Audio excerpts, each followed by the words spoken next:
Amy, my God, this is scare in word formation. Well, good morning to you. It's one of those things where I can step into a movie theater and go into a storyline and be frightened for 2 hours and then get the heck out. But 10 years inside this hotel, how? What are you, made of steel? Maybe I am, just, because it seems to be the most shocking component, when people are talking to me. How could you stay there for so long? To be honest with you, the years did fly by. They flew by, and if the place hadn't closed, I'd probably still be working there. I've been in a haunted hotel in Greensboro, North Carolina, and I feel like that spirit came home with me, or a part of it did.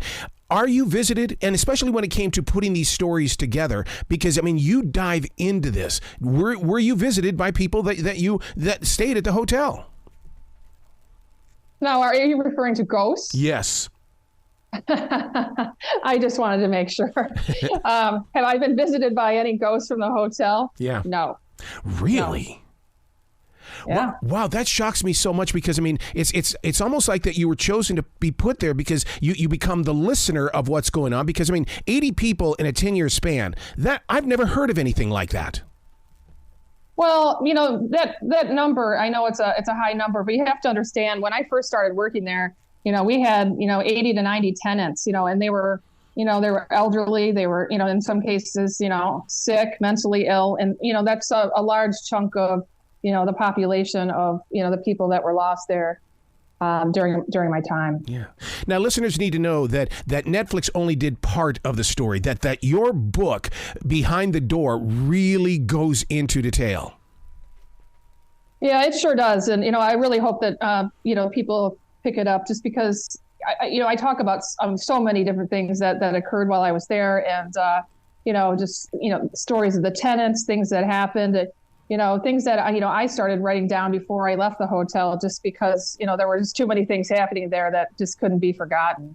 How did it personally affect you? Because I'm a writer. I've been writing since July of 1994, and I do document things because I call them breadcrumbs. Was that what you were doing? I never thought about it that way, but essentially, yes.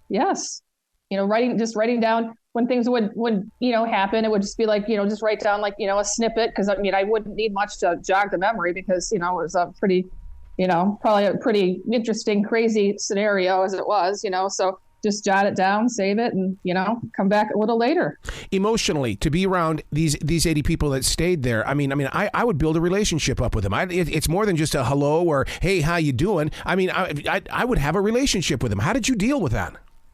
Yeah, and that's also in the book too, and yeah, and that's entirely true. There were a lot of tenants there, and I do talk about some of their unique individual stories, and it's also an opportunity to share them. Otherwise, these people would have been just completely forgotten.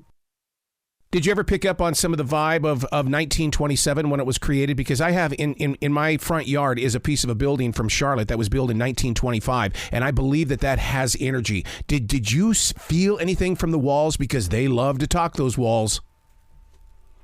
Yeah, I'm not so into the ghost talk, although I'm not opposed, and I do believe in ghosts. But the building itself, yes, the bones of the building, I think, is what you're referring to, and. And I've actually talked about it on the Netflix show that, the building had good bones, and, when it was built, it was built for the modern business traveler. So, just standing in front of it or looking at the architecture, you could, I guess somehow bring yourself back to a time when there was hope and promise, for a new tomorrow versus where it stands today. Is the architecture, is that the reason why it's still standing? Because in so many cities, they would have ripped that building down by now. I know. The funny thing is that from what I understand, people say that, the buildings that were built during that time, they were built with, a lot of integrity, so they're tough. The Cecil's a concrete building. Wow. And, I'm from Michigan, and, we don't have earthquakes for the most part there. And, that was a fear of mine being at the Cecil. Oh my gosh, what if we have an earthquake? And, I was always told, oh, this would be a pretty safe building to have an earthquake in. I just never could understand how that would be possible. So now, you took it on as a temporary job, but yet it became a full-time job. What was that decision-making moment? Because I mean, somebody that you go into it by choice, but then now it becomes your chosen career. Right. Well, another thing, to understand is I started there in 2007. The way that we research and do things now is a lot different, than it was even then, in 2007. So when I got the opportunity, I didn't have an iPhone. So it wasn't like, I just hopped on my phone and to do the research where maybe I would have been like, oh, well, this place doesn't seem like, like it's real safe or anything like that. It never worked out that way. I arrived to do a job that was supposed to last for 3 days. And, after the 3 days was up, I actually stayed on for the 10 years, and a lot of, unfortunate things happened there. We all, for the most part, know a few of them. And, but that's not really what my experience was. And that's why I really wanted to write this book and explain what the journey was like. Well, people are going to be reading this book Behind the Door, and they're going to travel to Los Angeles, and that's going to become a place that people are going to want to see. And because I would love to just go in there with my journals and just write, just to feel what went on there in its history. Right. Yeah. Well, I still go to the hotel, from time to time. My best friend Pedro, who was, a main character in the book, I pick him up for lunch. He's still working there. And, when I go and pick him up, I always see people out in front taking pictures, and it just never seems to get old, for the people to show up and want to capture what the moment is for them. Well, since it's taking place in Los Angeles, that's next door to Hollywood. Do you want this to become a Hollywood movie? Because I'd love to watch it. Yeah, that's an interesting subject. I mean, it would be an interesting movie. It would be interesting to see where the plot goes on that one.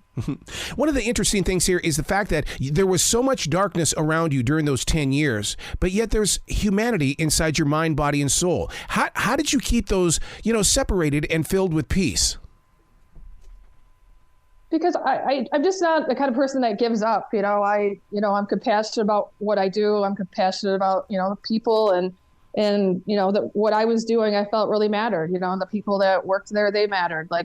So it really felt more like, like it would have felt like abandoning a ship, and to leave really, just because, it just really became, like a kingdom, if you will, you know. You bring up an interesting point there in the way that you talk about abandoning things. And here in the Carolinas, the pictures that we see of Los Angeles, especially downtown Los Angeles, is that everybody is abandoning the city. Do you feel lonesome when you go down there since everybody seems to be leaving? Or those just could be headlines? It could be propaganda. Oh, I think there's a lot of headlines on all of that. But, what I've learned about Los Angeles, I've been here 23 years. I'm originally from Michigan, is that people leave and people still come in, because otherwise our roads wouldn't be so packed and the traffic wouldn't be real. So, I mean, I think it's just coming and going. It's the kind of city it is. When you were putting the paragraphs together, what did you feel and what was your mindset? Because there's many times in my own writing of books that it's almost like I have to go into meditation or I've got to go into my own therapy in order to free myself from what was put on that page. And I love that you brought that up, because I explained this to my friends and family while I was, writing the book. And there were times and things I'm writing about, I mean, they're just so painful, Yeah. And in the book, I also talk about, some highlights in my own personal life that were, also painful. And, it's a feeling that's hard to shake, and it takes a lot out of you, but maybe the outcome is a good book. Wow. Where can people go to find out more about you, Amy, and to give you some love? Well, you can buy the book on Amazon, Barnes & Noble, Books A Million.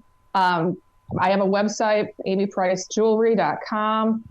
You can find me on Instagram at Amy Price Jewelry. I appreciate your time, and I hope I answered your questions. Absolutely, you did. That's why I want you to come back to this show as often as you can, especially around Halloween, because you've got ghost stories, even though you won't call them ghosts, but you do. Yeah, I might have a few. Maybe that's for the movie. There you go. Well, you be brilliant today, okay, Amy? Thank you.